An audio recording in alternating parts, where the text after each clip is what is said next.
Saat itu karena berdasarkan manuskrip yang selalu saya lihat itu ya, Iya. saya masih berpedoman ke Ahmad Al-Abbah dalam ini Ba'alwi. Artinya masih mengikuti Al Ba'alwi karena memang itu yang data yang saya temukan, Gus. ya, yang masyhur ya. Yang masyhur. Yang masyhur.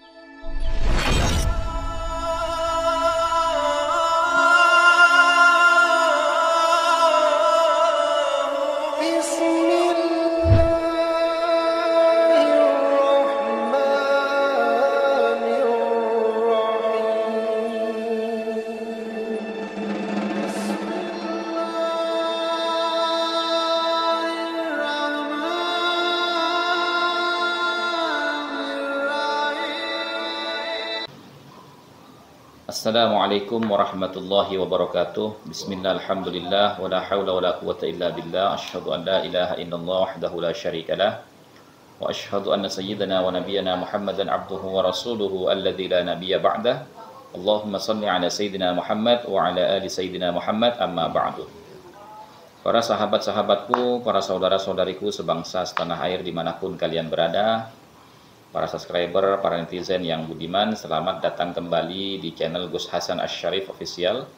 Semoga kita selalu dalam keadaan sehat, jasmani dan rohani kita, dimudahkan segala urusan kita, dilancarkan rizki kita, dan diberkahi hidup kita fid dini wad dunya wal akhirah. Amin Allahumma amin. Baik teman-teman sekalian dan para saudara-saudariku dimanapun kalian berada, pada kesempatan kali ini saya bersama dengan Gus Ali Zain. Beliau adalah salah satu keluarga dari Benda Keret Cirebon. Nah, berhubung kesempatan kali ini kita bisa bersama dengan beliau, nah ini akan berbincang-bincang sedikit seputar polemik nasab. Apa tanggapan dan statement beliau terhadap polemik nasab yang diawali dari riset ilmiahnya Kiai Haji Imaduddin Utsman Al-Bantani, yang kemudian menjadi diskursus publik selama setahun lebih. Nah, sebelum kita mulai, Gus, jenengan sapa dulu nih para netizen. Assalamualaikum warahmatullahi wabarakatuh. Waalaikumsalam. Salam kenal netizen ini apa? Gus Hasan Asy-Syarif Official. Semoga sehat selalu. Amin, amin, amin. Perkenalkan, saya Ali Zain dari Cirebon. Saya kebetulan salah satu bersama dengan teman-teman saudara-saudara saya di Cirebon mengangkat isu ini yang berawal itu di ini ya Gus ya, di WA. Di WA ya. Kemudian kita ngobrol-ngobrol, saya pikir ini nggak bisa selesai nih kalau kita hanya mengobrolkan ya di WA ya. Karena saat itu ya, mohon maaf ini saya mau mulai dari Audiatis dulu ya.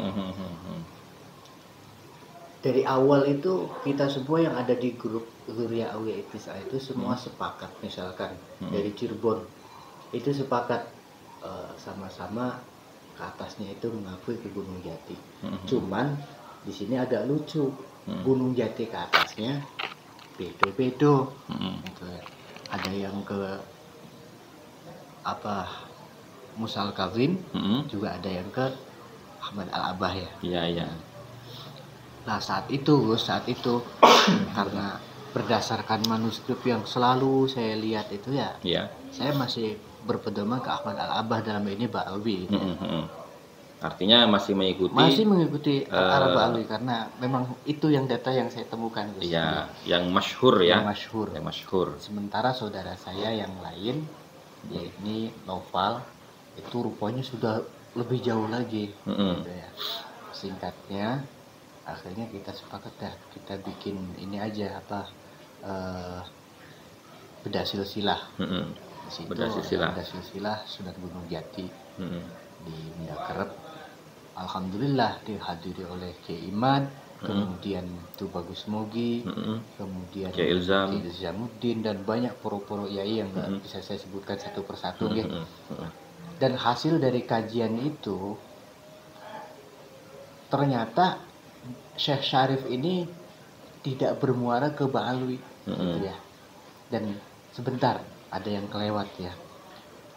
Pasca ada kita ngobrol-ngobrol, 3 hari lagi menjelang H-3 ya, H-3 Iya. saya ditelepon salah satu saudara saya. H-3 Ya, H-3 pertemuan di pertemuan Benda. di Benda Kerep. Di Benda Saya Kerep ya. ditelepon.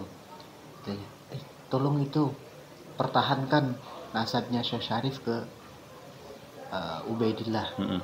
Saya jawab, aduh, nggak bisa nih, saya sendiri udah down. Padahal rencananya saya termasuk narasumber di sana. Ya nanti yang akan berdebat dengan Noval itu.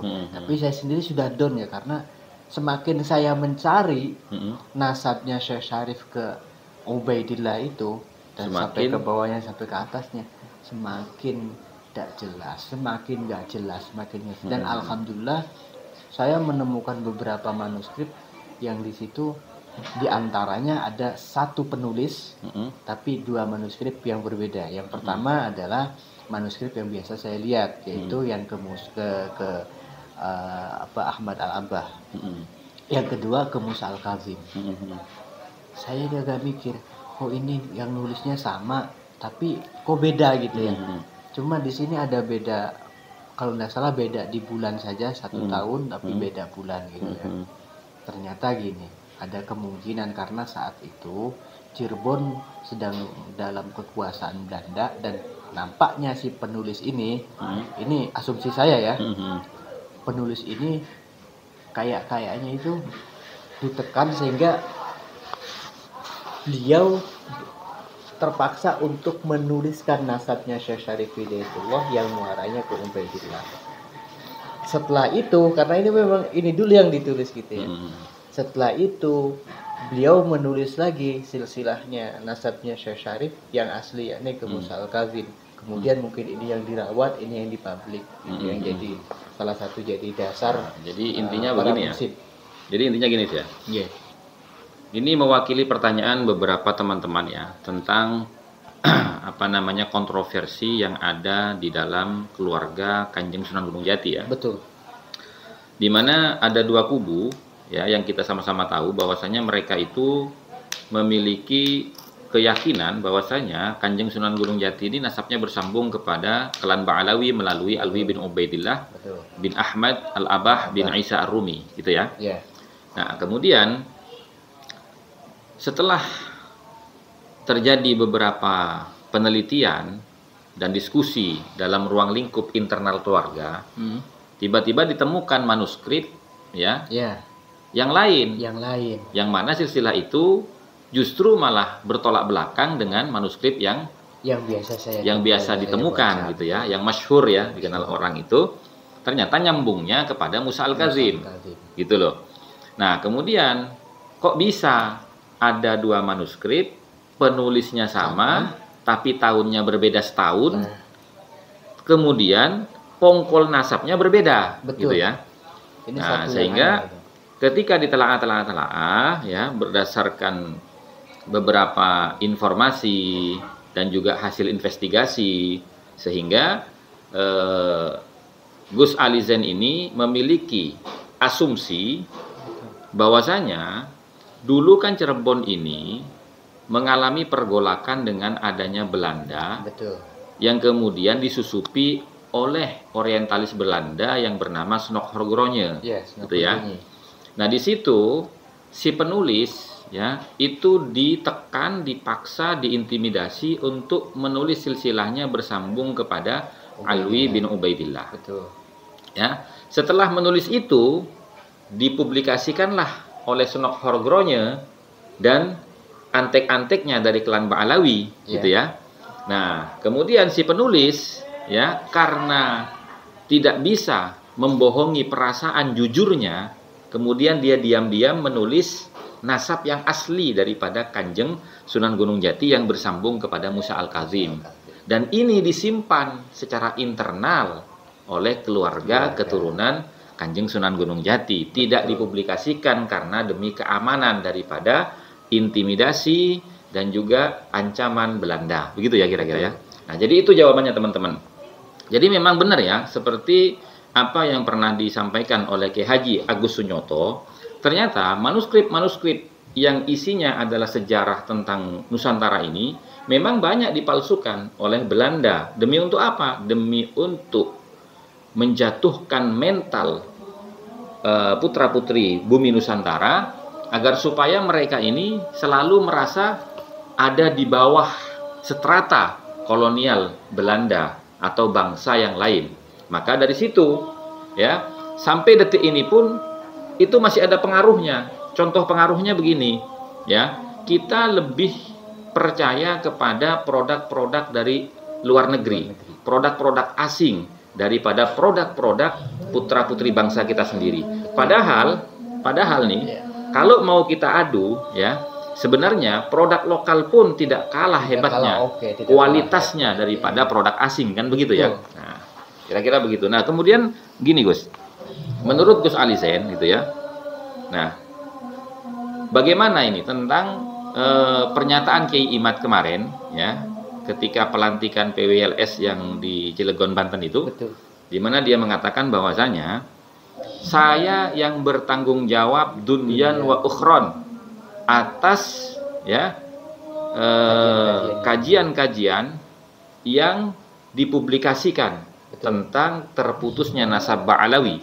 Nah, itu menurut Gus Ali Zain gimana? Apakah itu dianggap berlebihan atau dianggap kesombongan atau bagaimana tuh dari Kiai Imad? Enggak, saya rasa memang pernyataan demikian adanya ini suatu keharusan ya. Satu keharusan dikatakan oleh beliau Ki Haji Imaduddin. Karena kenapa? Belakangan ini kan banyak sekali upaya-upaya untuk melemahkan itu semua, bahkan dikatakan ya ini justru yang berlebihan ya, dosa dan lain sebagainya. Gimana mungkin wong ngaji kok dosa gitu? Gimana mungkin wong penelitian kok dosa? Nah, saya secara pribadi, dan ini pun diakui oleh semuanya ya, bahkan kalangan-kalangan akademik, bahwa apa yang dilakukan oleh Kiai Imad ini adalah riset atau tesis ya. Kiai Imad sudah punya tesis. Kayak yang nggak setuju silahkanlah bikin antitesanya, kan begitu Gus ya. Sama seperti halnya kami keluarga Gunung Jati yang meyakini bahwa Gunung Jati ke atas itu ke Musal Kawin, sementara masih ada yang meyakini ke Ubaidillah atau Alwi gitu ya. Ya monggo silakan, kalahkan dulu data kami itu, kalahkan dulu dalil-dalil kami, dan tunjukkan sejauh mana kebenarannya gitu ya. Karena nggak mungkin kan satu bapak dua ayah biologis, kan begitu. Sangat tidak mungkin. Kan kita sudah jauh-jauh sudah diingatkan ya, ala inna rabbakum wahidun wa inna abakum wahidun. Tidak mungkin masa dua. Terus ada yang ngomong begini, ya mohon maaf ini, ada yang ngomong begini, saya yang masih meyakini, saya sendiri termasuk orang yang masih meyakini Syekh Syarif itu ke Ba'alwi, dan saya menghormati teman-teman yang meyakini. Ya ini bukan masalahnya, bukan soal menghormati, tapi ini tidak mungkin loh, kan gitu ya. Ya dari mana? Artinya begini ya, sebuah keyakinan itu harus dilandasi oleh referensi yang jelas. Bukan hanya sekedar keyakinan hanya karena menghormati, atau menghargai pendapat orang lain, bukan, gitu kan? Gitu. Nah, artinya begini Gus ya, artinya sejauh yang saya tangkap gitu kan ya, selama setahun lebih ini ya, riset ilmiahnya Kiai Imad yang kemudian menjadi polemik ya, dan ramai dibicarakan di medsos maupun di luar medsos gitu kan ya, atau di dunia nyata gitu. Nah itu kan sampai detik ini tidak ada satupun baik dari klan Ba'alawi maupun dari orang-orang yang ada di barisan klan Ba'alawi yang mampu membuat antitesis, atau mematahkan argumentasi yang dibangun oleh Kiai Imad di dalam menguatkan tesisnya, gitu ya. Sehingga karena sudah setahun, ya, maka keluarlah statement terbaru dari Kiai Imad, ya, bahwasanya saya bertanggung jawab dunia akhirat, bahwasanya nasab Ba'alawi itu tidak bersambung, mungqati'un, ya, batilun, gitu ya. Nah itu yang mendasari ya. Karena apa? Karena memang fakta dan realitanya sampai detik ini tidak ada yang bisa menjawab itu, tidak ada yang bisa membantah itu, ya. Nah jadi kira-kira demikian teman-teman ya. Ini supaya tidak panjang-panjang durasinya ya. Nanti untuk lebih lanjutnya kita akan ngobrol-ngobrol lagi dengan Gus Ali Zain. Ya. Gus. Udah, terima kasih Gus Oke, atas sami-sami. masukannya, Sami-sami. atas kisah kronologinya semua. Mudah-mudahan ini bermanfaat untuk teman-teman kita semua. Wabillahi taufiq wal hidayah wal afu minkum. Wassalamualaikum warahmatullahi wabarakatuh.